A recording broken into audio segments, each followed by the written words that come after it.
in Motorsport's Joe Sandiego here along with Daniele from Racing the Girls Behind the Helmet. You can hear the race cars there. He's at Paul Ricard at La Castellet France for the 4-hour race. And a big thank you to our patrons calling the show, Mark for keeping us on the air. Plus Robin, welcome back. You too can join our Patreon or buy me a coffee to keep the grid on the air. And we're very excited to hear the sounds of race cars, Daniel. That is just such a wonderful sound. All of us love. Can you tell us about this upcoming weekend for you?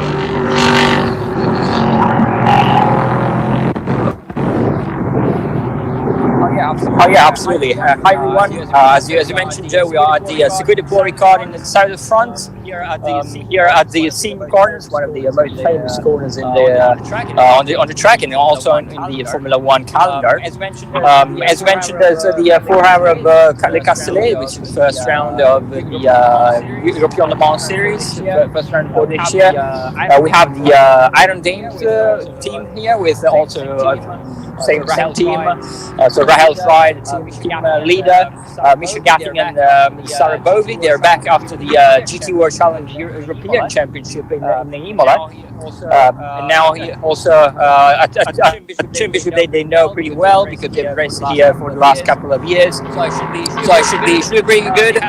They had pre-practice one this morning. They were P11. Now we are waiting for the bronze test where Sarah Bovey will be competing. Now there's a support series right now, so I'm sorry if the noise is a little bit too high, but yeah, as you mentioned, usual for a racetrack. And also we have Sophia Flörsch returning to European Le Mans Series after the 2020. Last year she did the World Endurance Championship with the Referral Racing. Well, now she is back in ELMS with Algarve Pro. Algarve Pro is the Portuguese team that took over the entry from the G-Drive, the Russian team. Of course, it's been renamed Algarve Pro. She also raced with them last year at the final round of the season at Portimao when she was on the podium overall, the first ever female driver to score European Le Mans Series overall podium last year. So she's back with a team that also knows a little bit. So I think it's very encouraging. This morning they were, I think, P13 in the LMP2 class. So I think we were waiting for the second class, for the second practice session. Sorry, and hopefully she will be back in the top 10 soon. Now, Dan, I gotta ask, especially we know last weekend.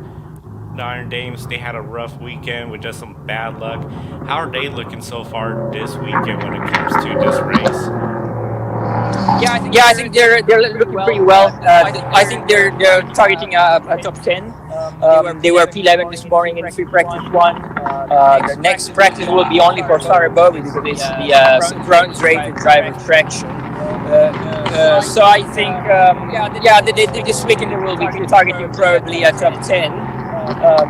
Hopefully, this being the first round of the season, I think they will try to score some good points and then go from there. Especially next round is going to be Imola again, so they have some practice from the GT World Challenge, so they already have some ideas of the setup and stuff. Even though the cars are not really the same, but still, I think next one is going to be better for them. Last year. Also, they have, of course, some data because they race here in Paul Ricard. Also, they had a test last week, so I think they were still around the top 10. So this is probably the position that they will be targeting. Top 10, I think, will be a great rebound after what happened last week and just tough luck for them. Now, of course, 4 hours. For fans that are not too familiar with ELMS competition, similar to IMSA, you have multiple classes. There are some of the unique standout challenges, especially with this race.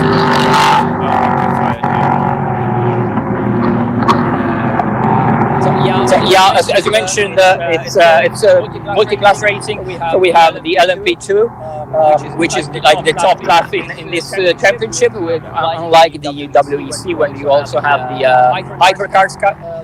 So now the LMP2, it's the top one here. Then you have the GT LM, the Pro, so the manufacturers teams, and then you have the LM GT AM teams, where there are the private teams basically, and this is also very competitive though. So I think it's one of the in Europe in sports cars, it's one of the very top championships. One of the top championships. We're very excited for this race weekend. Of course, we'll be recapping it next weekend for everyone's race. So we'll definitely come back to Daniel shortly over in France. We'll start to recap last race weekend's action. And we'll start off with right here in the United States, the NTT IndyCar Series. Their third round of 2022 and their second round in a non-oval. And of course that means Tatiana Calderon, she was racing as she doesn't do the ovals this year. Overall for Tatiana Calderon was about looking to make some improvement.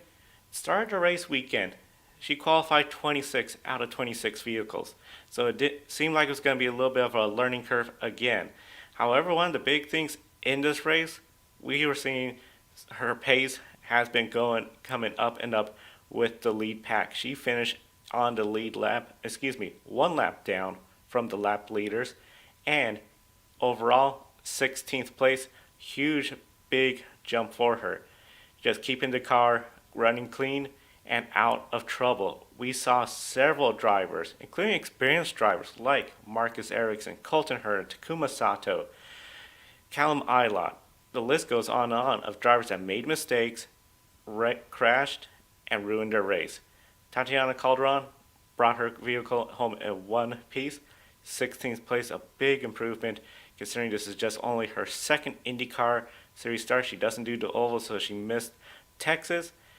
Her teammate Kyle Kirkwood, 10th place, I was starting 12th.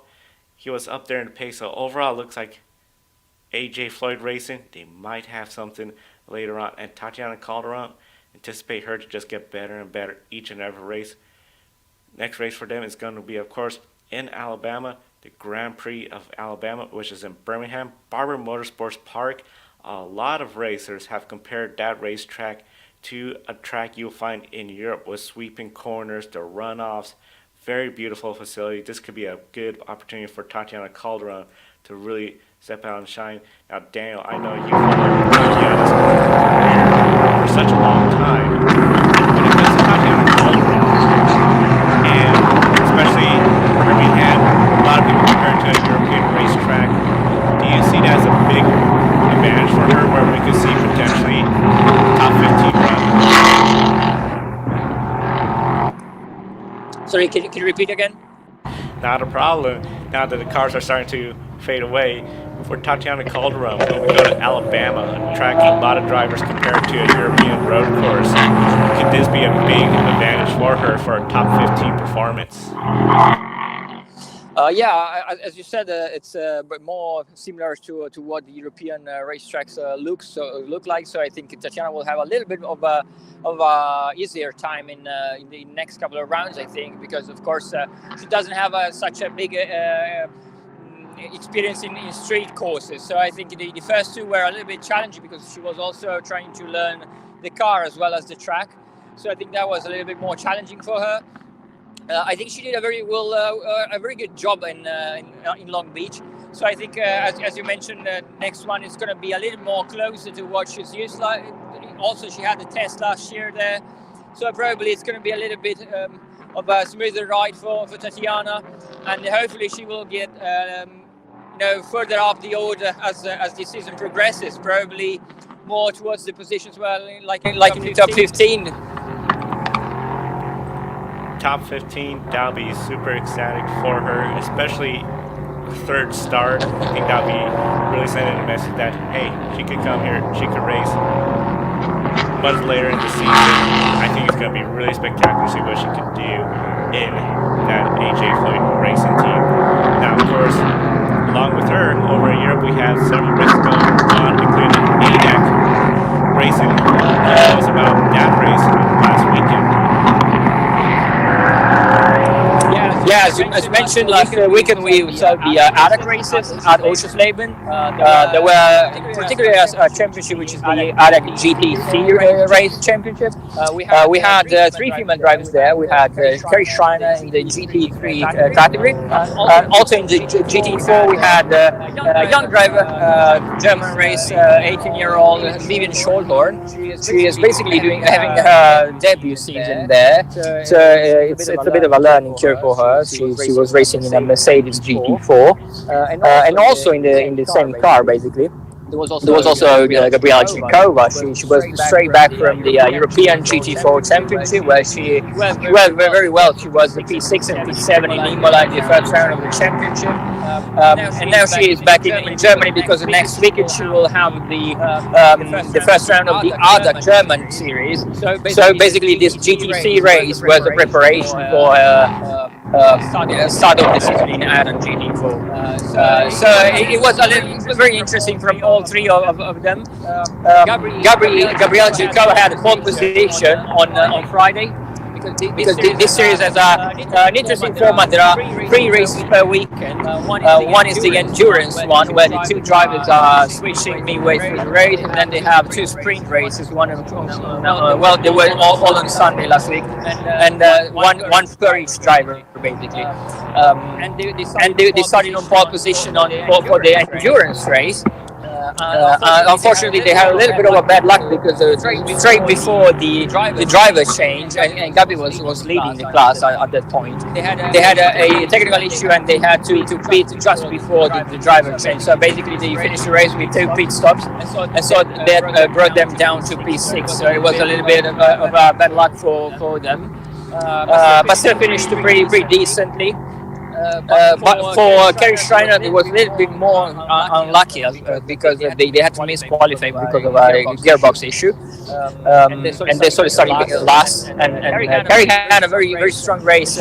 She was racing together with David Schumacher, which was in his very first race in GT3. So also it was a little bit of a learning curve for David. But they were both pretty okay, especially Carrie in her first stint. She brought the car up to P3 in class. Unfortunately, they finished 5th overall.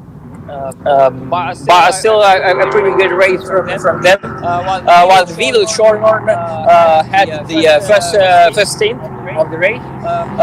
It was pretty tricky because it was just after a rain shower, so it was not the very easy condition for her. Spun in the formation lap, then the restart was also postponed because the conditions were a little bit too tricky. And then she finished 8th in her stint, and I think they finished 9th at the end of the race. So it was not too bad for her as well in the GT4 class, and then in the first sprint race, Gabriela was also second in class, but also she had a drive-through penalty for a contact, unfortunately. So she finished 7th. And then her teammate Robert Haub finished 2nd. Actually, he was leading on the last lap, but then it was on very used old tires, so he had to give up the first place at the very last lap. Still was a very solid race weekend for them. It was a pretty solid pace, which is the most important thing to show before the IDAC GT4 Championship, which is starting next week.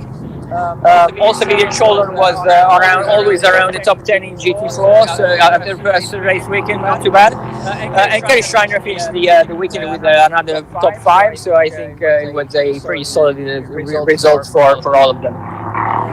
Pretty solid result, and we did see a vehicle behind go for a spin. It got going again, but it was pretty interesting just to see. It looked like one of the LMP2 cars just go around, but overall, ADAC GT is going to be very exciting, and for Carrie Schreiner to have such a tough luck, it's just one of those things where racing, if you could rebound back, that's a huge win.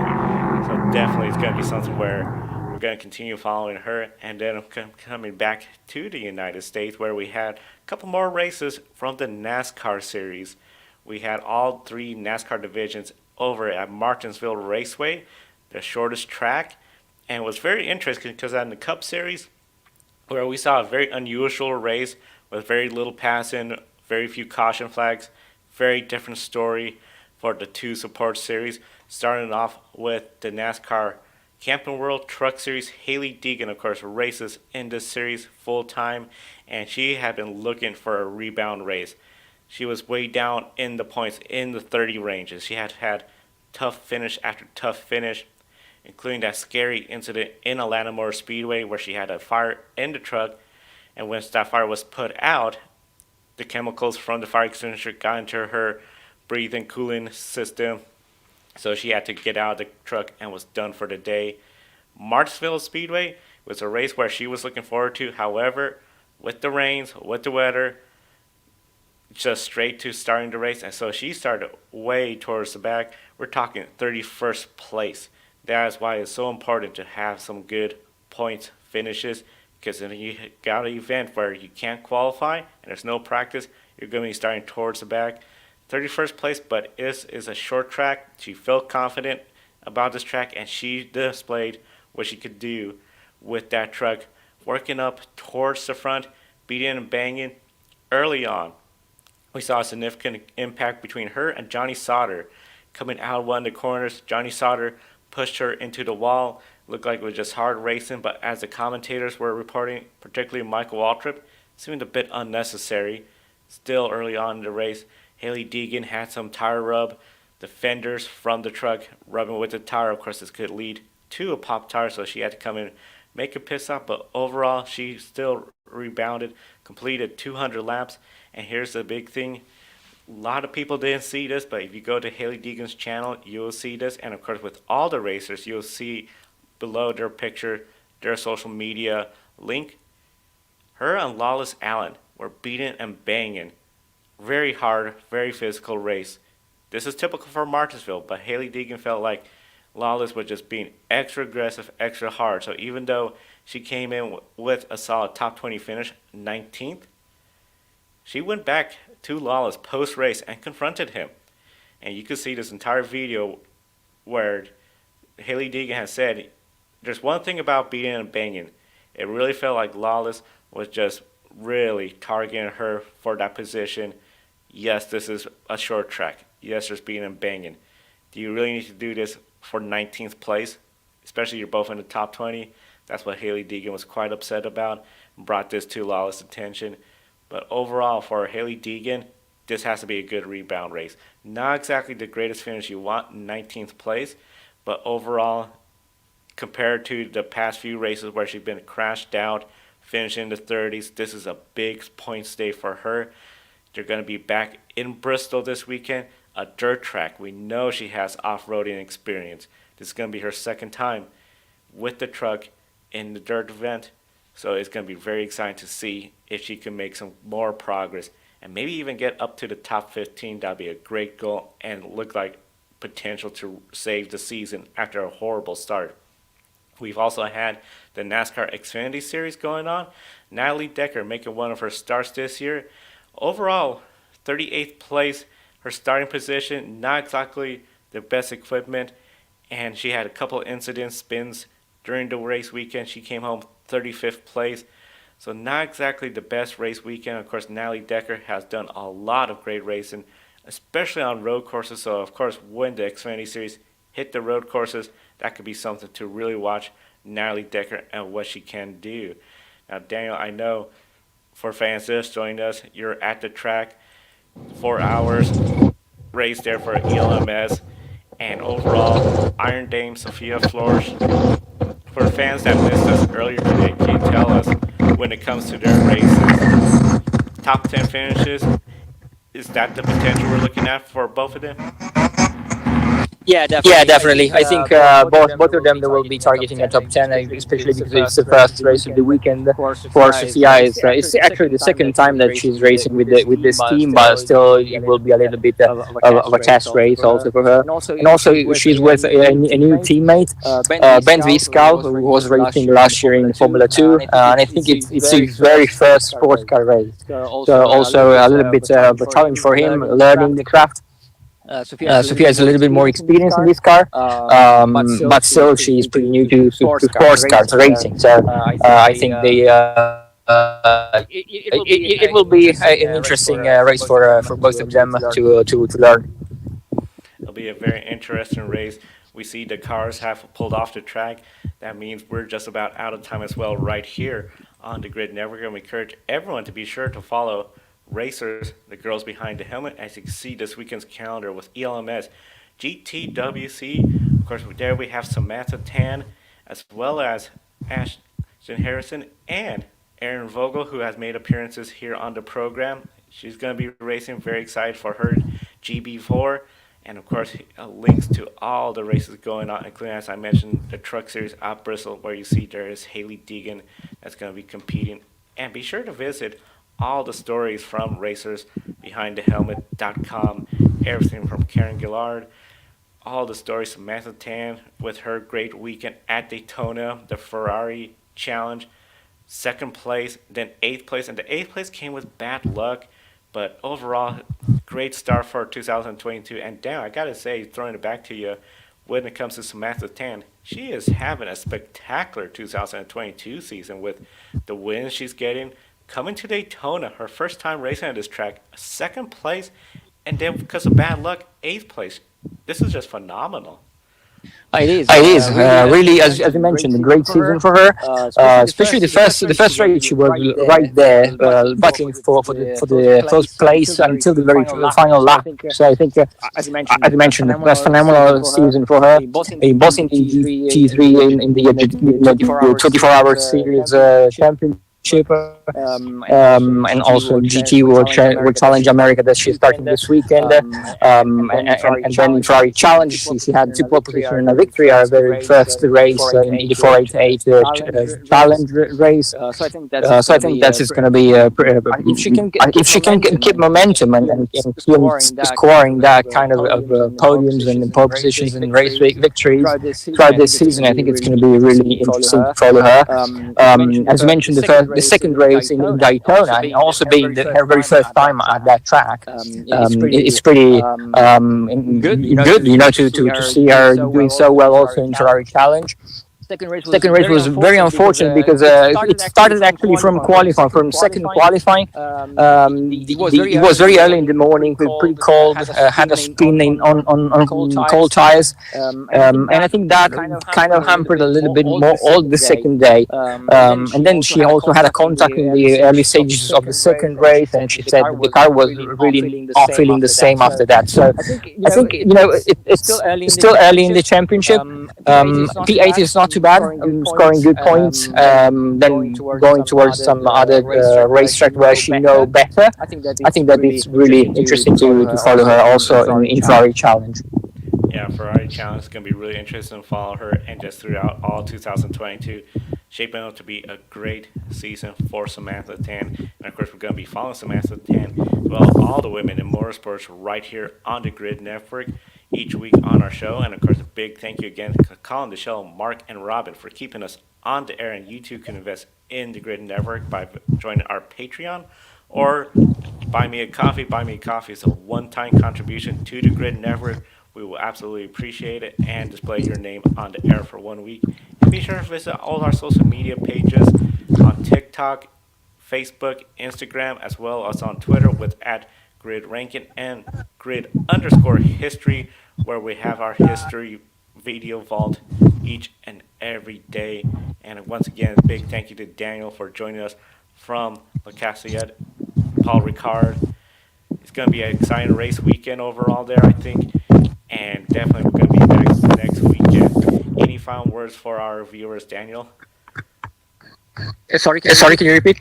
Just any final thoughts before we head off for today? I think lots of interesting stuff to watch this weekend. As you mentioned on the calendar page before, there will be also GT World Challenge America at Sonoma. Then it's going to be also at GB4, then British GT. So plenty of very, very cool races to see this weekend. It's going to be the first round of ELMS. Hopefully, both the Iron Dames and Sophia Flörsch will be scoring high. So hopefully next week we'll be recapping some very cool races. Definitely, it's going to be very excited to be back next weekend. We thank everyone for tuning in. We'll see you next time, and enjoy the races. Don't be an anonymous investor. Join the stock market social media platform, public.com. Invest any amount of money and share with friends and new friends. Discover new opportunities, such as new companies and potential business partners, and useful tools for beginners, and share your experience with friends on public.com. Link in the video description gets you $5 for being a Grid Network viewer. Use the referral code GRIDnet for your free $5 to invest and start investing and networking on public.com.